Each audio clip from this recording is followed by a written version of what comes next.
Hi மக்களே, எல்லோரும் எப்படி இருக்கீங்க? நல்லா இருக்கீங்களா? அடுப்பு பற்ற வச்சு 2 கரண்டி எண்ணெய் ஊற்றிட்டேன். சோம்பு மட்டும்தான் தாளிக்கணும். இதுக்கு வேறு எதுவும் தாளிக்க தேவையில்லை. எல்லாமே அரைக்கிற பொருள் தான். சோம்பும் கொஞ்சோண்டு கருவேப்பிலையும் போடணும். சரிங்களா? நான் கையிலே ஃபோனை வச்சுட்டு தாங்க வீடியோ எடுக்கிறேன். யாரும் இல்லை. பிள்ளைங்க இன்னும் காலேஜ் விட்டு வரல.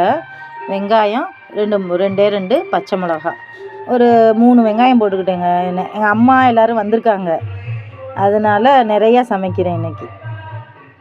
நல்லா வதங்கினோன்னே தக்காளி, ஒரு 3 தக்காளி. நான் எப்போவுமே நிறையா தக்காளி சேர்த்துக்கிடுவேங்க. மஞ்சத்தூள் 2 ஸ்பூனு எடுத்து வச்சுட்டேன். அது நல்லா வதங்கினோன்னே அதையும் போட்டாச்சு. வீட்டில் அரைச்ச மிளகாப்பொடி அது ஒரு 1.5 ஸ்பூன் போட்டுக்கிட்டேன். ஆமாம், 1.5 ஸ்பூன் போட்டு கொஞ்சோண்டு சிக்கன் பொடி நேற்று வச்சது இருந்துச்சு, அதையும் இதோடு சேர்த்துக்கிட்டேன். சேர்த்து நல்லா வதக்கினோன்னே நல்லா உருளைக்கிழங்கும் காலிஃப்ளவரும் சுடுதண்ணி ஊற்றி நல்லா ஊற வச்சிட்டேன். அப்புறம் அதை அலசி அதோடு போட்டு நல்லா வதக்கிடணும். நல்லா வதக்கிட்டு தேவையான அளவு உப்பு போட்டுட்டேன். கொஞ்சம் சுடுதண்ணி தானே ஊற்றினேன், அது கொஞ்சம் வெந்துருச்சு ஆல்ரெடி. உப்பு ஒரு 1.5 ஸ்பூன் போட்டேன். அப்புறம் பத்தலைன்னு அப்புறம் மறுபடியும் வேறு போட்டேன்.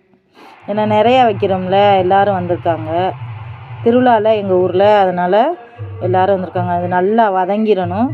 வதங்கினதுக்கப்புறம் ஒரு 2 கிளாஸ் தண்ணி ஊற்றினேன். அது இன்னும் கொஞ்சம் நல்லா வேகட்டும் அப்படின்னு 2 கிளாஸை தண்ணியை ஊற்றி நல்லா இது பண்ணிவிட்டு கொஞ்சம் ஒரு 1.5 தேங்காய்ங்க. நிறையா குழம்பு இருக்கிறனால 1.5 தேங்காய், மிளகு, ஜீரகம், சோம்பு, இந்த பட்டையில் இருக்கும்ல அது எல்லாம் இதை கொஞ்சம் நல்லா கிண்டி விட்டுக்கிட்டேன். அப்பப்போ கிண்டி விட்டுருந்தேன், ஏன்னா அடி பிடிச்சாலும் பிடிச்சிரும்ல.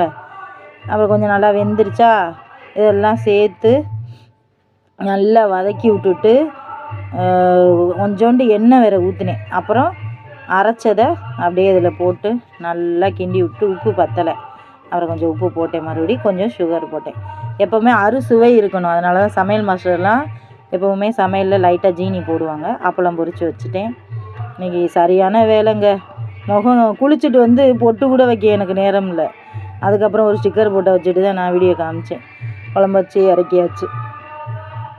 அடுப்பை ஆஃப் பண்ணிட்டேன். சோறு வடிச்சிட்டேன், காஃபி போட்டேன். எங்கள் வீட்டுக்காரருக்கு கொடுத்துட்டு நானும் எடுத்துக்கிட்டு எங்கள் ஊரில் லைட்டு பாருங்கள், ஃபுல்லாக லைட்டு கட்டிட்டாங்க. திருவிழா சூப்பராக இருக்கும். எல்லோரும் வாங்க எங்கள் ஊருக்கு. மாசி திருவிழா 15ஆம் தேதி தான் சிவன் ராத்திரி. எல்லோரும் வந்துருங்க. ஓகே, பாய் மக்களே, பாய்.